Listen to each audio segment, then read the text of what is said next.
सगळ्यांची या भारतामध्ये जे जे लोक राहतात देवाबद्दल सगळ्यांची भावना एकसारखी असते आणि तसेही हनुमानजी म्हणते सब सुख लय तुम्हारी शरणा तुम रक्षक का हो डरना आणि त्याच गोष्टीसाठी हनुमान चालीसा धीर बल आणि भूत जे असतात त्यांना लांब ठेवण्यासाठी आणि राजकारणामध्ये खूप सारे भूत आजूबाजू असतात आणि त्या दूर करण्यासाठी संकट दूर करण्यासाठी आणि मनाला जीवनामध्ये धीर आणण्यासाठी ही हनुमान चालीसा आपण करतो आहे.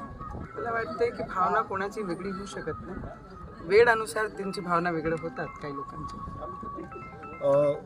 रविभाऊ म्हणाले की उद्धव ठाकरेंनी या ठिकाणी येऊन हनुमान चालीसा पठण. मला वाटते देवाच्या ठिकाणी कोणाला निमंत्रण दिलं जात नाही, पण एवढा मोठा तीर्थस्थान येणाऱ्या काळामध्ये हनुमानजीचं अमरावतीमध्ये होणार आहे पूर्ण विदर्भामध्ये आणि तसेच त्यांचं दुर्लक्ष विदर्भात नेहमी राहिलेलं पूर्ण महाराष्ट्रामध्येच दुर्लक्ष त्यांचं राहिलेलं आहे. मला असं वाटते त्यांनी सुद्धा एकदा येऊन इथे आशीर्वाद घेतला पाहिजे, हनुमान चालीसाचं पठण केलं पाहिजे. कारण जेवढं संकट त्यांच्यावर आलेलं आहे ते हनुमानजींचा अपमान केल्यामुळेच त्यांच्या जीवनात एवढं संकट ते पाहत आहे. तर मला वाटते हनुमान चालीसा वाचून काहीतरी संकट दूर होण्याचे चान्सेस आहे. तुम्ही पण त्यांना निमंत्रण देत आहे का उद्धव ठाकरे परिवाराला? देवाच्या घरी कोणीही मोठा नसते आणि कोणीही निमंत्रण देत नसतात. देवाच्या घरी स्वइच्छाने त्यांनी आला पाहिजे.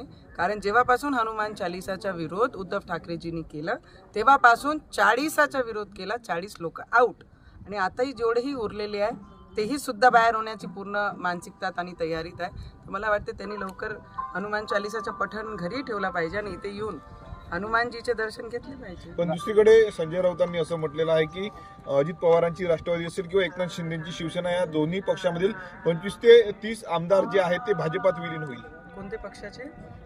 एकनाथ शिंदेच्या शिवसेनेचे आणि अजित पवारांच्या राष्ट्रवादीचे आमदार भाजपात विलीन होईल. मला असं वाटते जे सकाळी उठून 9 वाजता पोपटासारखे बोलतात ते सगळे महायुतीचे घटक आहे आमचे आणि कोणतेही भारतीय जनता पार्टी या आपले स्वतःचे घरामध्ये कोणताही फूट टाकणार नाही एवढा विश्वास मला आहे. कारण आमचे देवेंद्र फडणवीसजी त्यांना आपलं सोबती आणि आपले घटक म्हणून घेऊन चालत आहे. तर आमची नजरा एकदम क्लिअर आहे. फूट टाकण्याचा प्रयत्न ह्या पोपटांनी करू नये एवढीच त्यांना मी विनंती करते. नाशिक मधलं प्रकरण मोठ्या प्रमाणावर गाजत आहे. भोंदूबाबा अशोक खरात त्या प्रकरणात रुपाली चाकणकरांचा देखील आता राजीनामा झालेला आहे. त्यांची चौकशी करावी अटक करू अशी मागणी जे विरोधक करतायत सुषमा अंधारेंनी कसं पाहता?